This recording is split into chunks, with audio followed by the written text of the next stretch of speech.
Mekanisme distribusi bantuan kemanusiaan yang diterapkan oleh Israel dan Amerika Serikat di jalur Gaza menuai kecaman keras dari berbagai pihak, termasuk mantan juru bicara UNRWA, Chris Gunness. Sistem ini disebut telah mengubah wilayah yang terkepung itu menjadi rumah jagal manusia, di mana warga sipil Gaza diperlakukan seperti hewan yang digiring ke kandang berpagar. Kritikan ini secara khusus menyoroti lokasi-lokasi distribusi yang dioperasikan oleh GAF, yaitu sebuah organisasi yang kontroversial dan didukung oleh Amerika Serikat Israel. Menurut Chris, ratusan warga sipil digiring layaknya ternak ke dalam area berpagar dan kemudian disembelih dalam proses perebutan bantuan. Kesaksian ini dibenarkan oleh banyak warga Palestina yang mengeluhkan kekacauan di pusat-pusat distribusi. Mereka melaporkan kerumunan yang tidak terkendali saat mencoba mendapatkan paket bantuan, serta kegagalan para penjaga untuk menjaga ketertiban.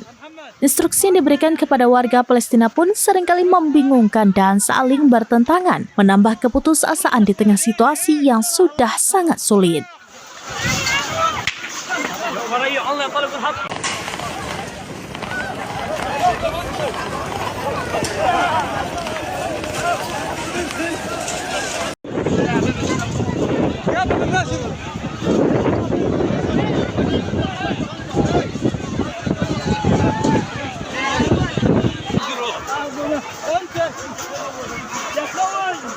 يا شعبوطي صورش يا عم بارمانيا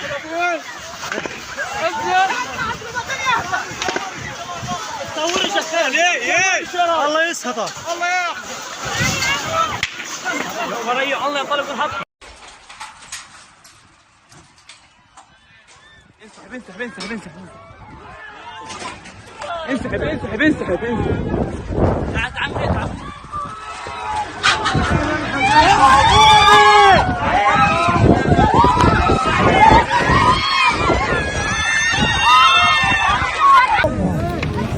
يا الله يا الله انبطح انبطح انبطح يا الله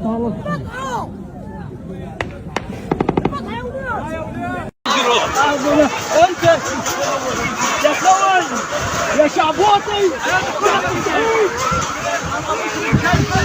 صورش يا عم محمد بارمانيا